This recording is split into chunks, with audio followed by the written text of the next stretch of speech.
Hello friends, good evening. আবার আমি এসে গেছি তোমাদের কাছে। তোমরা সবাই কেমন আছো?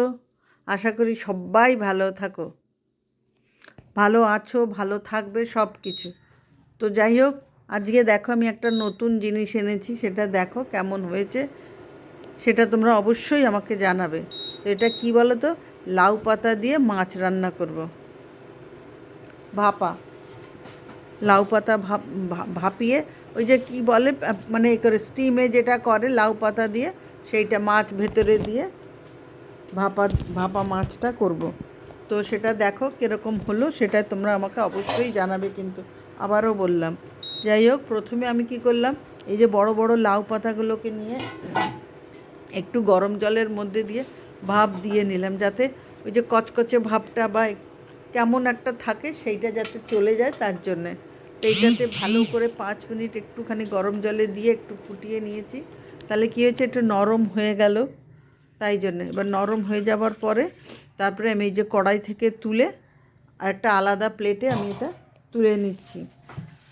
কিছুক্ষণ আমি তুলে নিয়ে যে জলগুলো এর মধ্যে দিয়ে ঝরিয়ে নেব, নিয়ে তারপরে যেটুকু জল থাকবে সেটা আবার আমি একটু কাপড় দিয়েও মুছে নিচ্ছি।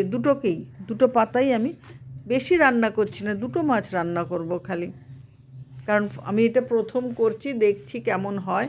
তোমরাও দেখবে কেমন হলো। যদি কিছু দেখো তোমাদের ভালো না লাগে বা কোথাও একটু ত্রুটি থাকে, ভুল ত্রুটি থাকে, সেটা অবশ্যই আমাকে জানিয়ে দেবে। তো যাই হোক, এই যে আমি কাপড় দিয়ে মুছে শুকিয়ে নিয়েছি। এ দেখো দুটো বড় বড় পাতা, দেখেছো? এবার আমি এই পাতা দুটোকে এক সাইডে রেখে শুকাতে দিয়ে দিয়েছি আরেকটু। আর এদিকে আমি একটু সর্ষে বাটাটাকে একটু ভালো করে নুন হলুদ দিয়ে একটুখানি কাশ্মীরি লঙ্কা দিয়ে ভালো করে একটুখানি ফেটিয়ে নিচ্ছি। সর্ষে বাটিনি, এটা কিন্তু সর্ষের গুঁড়ো কিন্তু, দিয়ে ওটাকে সাইডে রেখে দিয়েছি। রেখে এবার আমি দেখো একটা একটা করে কীভাবে বানাচ্ছি সেটা তোমাদের সাথে আমি শেয়ার করছি। প্রথমে আমি একটুখানি এই পাতার উপরে সর্ষের তেলটা দিয়ে নিচ্ছি, দিয়ে ভালো করে তেলটা দিয়ে পাতাটাতে মাখাচ্ছি। খুব সন্তর করে মাখাবে। দেখো আমার এই পাতাটা একটুখানি একটু নিজের গাফিলতির জন্য একটু ছিঁড়ে গেল, মানে ছিঁড়ে গেল, অল্প ছিঁড়ে গেছে, যার জন্য আমি একটুখানি ঠিকঠাক করে আবার অ্যাডজাস্ট করে এটা করে নিচ্ছি। যাই হোক, দেখো এবার কেমন করে করছি সেটাও আমি তোমাদের সাথে শেয়ার করে দিলাম। এরকম করে ভালো করে তেলটাকে ভালো করে দিয়ে তেল দিয়ে ভালো করে মাখিয়ে নিয়ে এবার একটু সর্ষে বাটাটাকে এর ওপরে, এই তেলের উপরে ভালো করে মাখিয়ে নিচ্ছি, পুরো পাতাটাতেই ভালো করে মাখাচ্ছি। মাখিয়ে নিয়ে তারপরে আমি এর মধ্যে মাছটা দিয়ে দেব। এটা ফেটে গেছে বলেই একটুখানি সরিয়ে সরিয়ে দিতে হচ্ছে। এটা একটা পাতা হলে এতটা লাগতো না, তাই না? যাই হোক, এই যে দিয়ে দিলাম। এবার আমি এর মধ্যে এবার এই মাছটা দিয়ে দিলাম। মাছটা দিয়ে তার উপরে আবার সর্ষে বাটা দিয়ে দিলাম। দিয়ে আর ওই যে সর্ষে বাটাটা যখন করেছিলাম তখন ওটা আমি তোমাদের দেখাইনি, অফ ক্যামেরা, ওর মধ্যে একটু কাঁচা তেল দিয়ে ভালো করে মাখিয়ে রেখেছিলাম। এবার এই যে সর্ষে বাটা দিয়ে মাছ দিয়ে সব একসাথে দিয়ে তারপরে সুতো দিয়ে এটাকে ভালো করে পেঁচিয়ে বেঁধে দেব।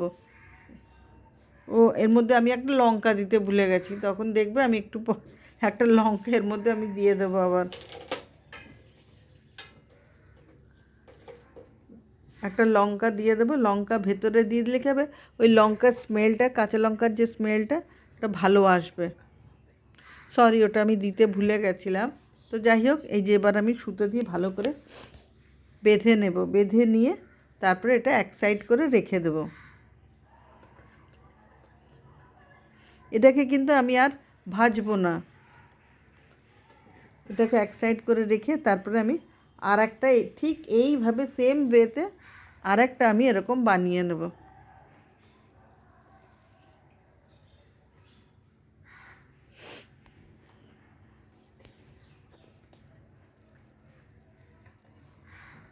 ঠিক আছে, যে হয়ে গেল বানানো।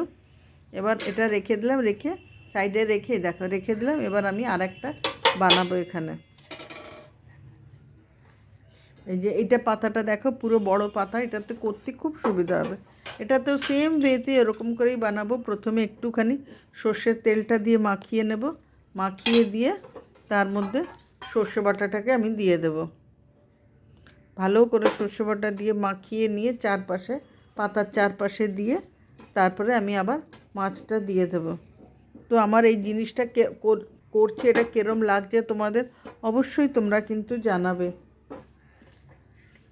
তোমরা কে কীভাবে বানাও এই মাছগুলো সেটাও তোমরা একটু জানিও। যদি আমার কোথাও ভুল হয় সেটাও আমাকে কিন্তু অবশ্যই জানাবে, কারণ তোমরাই আমার আসল বন্ধু। তোমরাই আমার ভুল ত্রুটি যেটা আমার ভালো হবে সেটা নিশ্চয়ই তোমরা আমাকে ধরিয়ে দেবে। ভুল তো মানুষ মাত্রই হয়, বলো, ছোট বড় সবার মধ্যেই ভুল একটা তো হয়।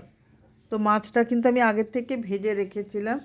তো এই মাছটা দিয়ে ভালো করে এবার আমি আবার সর্ষে বাটা দিয়ে লঙ্কা দিয়ে যেভাবে সেটা আগেরটা করেছিলাম ঠিক সেম ওয়েতে ওটাই ওইভাবেই বানিয়ে নেব। এটাতে উপরে আর শুকনো এটা দিলাম না সর্ষে বাটাটা, কেননা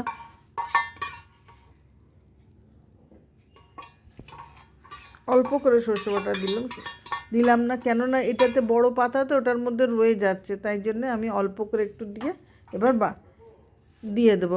এটা দিয়ে পাতাটা দিয়ে ঢেকে দেবো। দিয়ে দেখো এই যে পাতাটা দিয়ে ঢেকে দিচ্ছি, এটা এই জায়গাটা দিয়ে ঢেকে দেখো। এবার সুতো দিয়ে, আগেরটাও যেমন সুতো দিয়ে বেঁধেছিলাম ঠিক ওরম করে সুতো দিয়ে এটাও বেঁধে নেব। বেঁধে নিয়ে তারপরে এগুলোকে সাইডে রেখে এবার তারপরে গ্রেভিটা বানাবো কীভাবে সেটাও আমি তোমাদের সাথে এবার শেয়ার করে দিচ্ছি। চলো, আমার দুটোই বানানো হয়ে গেল। এবার আমি গ্রেভিটা বানাবো। প্রথমে কড়াইটা গ্যাসের উপর বসিয়ে দেব, দিয়ে তারপরে কিভাবে কি করছি সেটাও আমি তোমাদেরকে দেখাচ্ছি।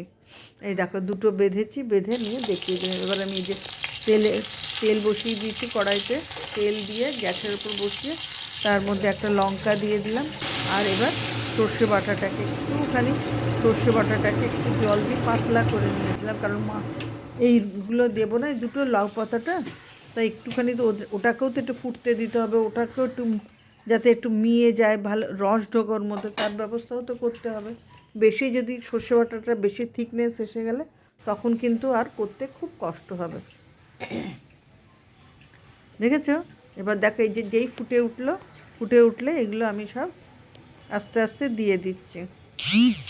এবার আমি দেখো লো ফ্লেমে দিয়ে দিলাম। প্রথমে হাই ফ্লেমে দিয়ে ছেড়েছিলাম, তারপরে একটু লো ফ্লেমে দিয়ে দিলাম। এই ফুটছে দেখে এবার লো ফ্লেমে দিয়ে এবার আমি এটাকে একটুখানির জন্য লো ফ্লেমে দিয়ে ঢেকে দেব। 5 মিনিট পরে এবার 5 মিনিট পরে আবার তুলে দেব, ধুয়ে দেখে নেব জিনিসটা কত দূর হলো। তারপরে আবার ঢেকে দিয়ে, কারণ এটাকে ঢেকেই করতে হবে। এটা ভাপে না করলে পাতাগুলোর মধ্যে রস ঢুকবে আর পাতাগুলো একটু নরমও হবে না। তারপরে নামানোর আগে যখন একটু থিকনেস এসে যাবে উল্টে পাল্টে দেবে, যাতে চারপাশেই যাতে রসটা দুপাশ থেকে ঢুকে যায়, মানে ঝোলের যে গ্রেভির যে গ্রেভিটা যাতে ঢুকে যায় সেটাও ঠিকঠাক করে যাতে হয় সেই জন্য দুপাশ থেকে করে নেবে, দুপাশে মানে উল্টে পাল্টে দেবে এবার আমি সর্ষের তেল দেবো, কারণ হয়ে গেছে। এবার সর্ষের তেলটা দিয়ে দেবো, দিয়ে কিছুক্ষণ একটু নাড়িয়ে তারপরে আমি এটা নামিয়ে দেবো। যাই হোক, হয়ে গেল আমার লাউ পাতা দিয়ে ভেটকি মাছ হয়ে গেল। কেমন হলো সেটাই তোমরা আমাকে কিন্তু অবশ্যই বলে, দেখতে কেমন লাগে। খাবারটা তো তোমাদেরকে আমি খাওয়াতে পারবো না, তোমরাও নিশ্চয়ই বানাও। আর যে বানাও না তারা আমি যেভাবে বানালাম এটা করো, এটা ইজি ওয়েতে, এটা বেশি কষ্টও হবে না।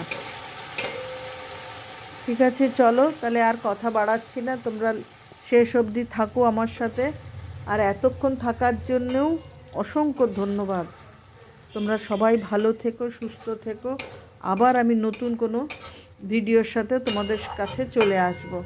আর আমার এটা যদি ভাল লাগে প্লিজ লাইক, শেয়ার, সাবস্ক্রাইব করে দিও।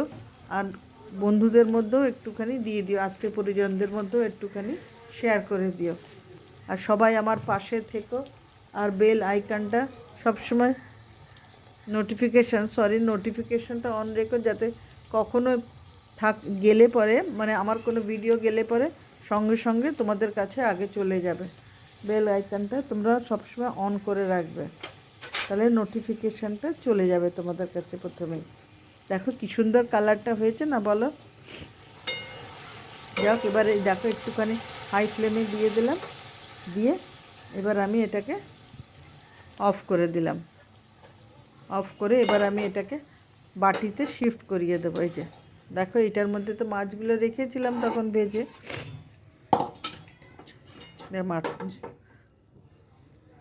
দেখো এবার দেখো দুটো মাছই ওখানে দিচ্ছি, দিয়ে ঝোলটাও ঢেলে দেবো। দেখো কি সুন্দর কালারটা এসছে, আমার সব থেকে ভালো লাগছে কালারটা কি সুন্দর এসছে দেখো। আর মাছটা খুব হয়েছে। এটা যখন করেছি তখন তো একরকম, তারপরে আমি যখন এখন ভিডিওটা দিচ্ছি তো আমি খাওয়া হয়ে গেছে, মাছটা খেয়েছি, খুব সুন্দর, পাতাগুলোও খুব নরম হয়ে গেছিলো আর খুব টেস্টি হয়েছিল। যেমন দেখতে যত সুন্দর লাগছে, খেতেও তার থেকে অনেক বেশি সুন্দর। তোমরা একটা বার যারা বানাওনি তারা একটা বার বানিয়েও এটা বানিয়ে দেখো, ভীষণ ভীষণ ভীষণ ভালো লাগবে তোমাদের। যাই হোক, আর কথা বাড়ালাম না, তোমরা সবাই ভালো থেকো, সুস্থ থেকো, ঠান্ডায় সবাই মানে আমাদের ঠান্ডার মধ্যে শীতকালে সবাই সাবধানে থেকো। আবার নতুন কোনো ভিডিওর সাথে তোমাদের সাথে দেখা হবে খুব তাড়াতাড়ি। চলো টাটা, গুড নাইট।